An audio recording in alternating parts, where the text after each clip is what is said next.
Bata pa lamang kami ni Bongbong.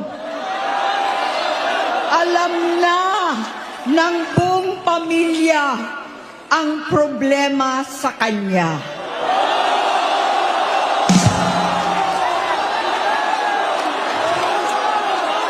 Sa totoo lang, mababasa naman ng lahat ang mga testimonya ng aking ama patungkol sa kanyang ugali at gawain.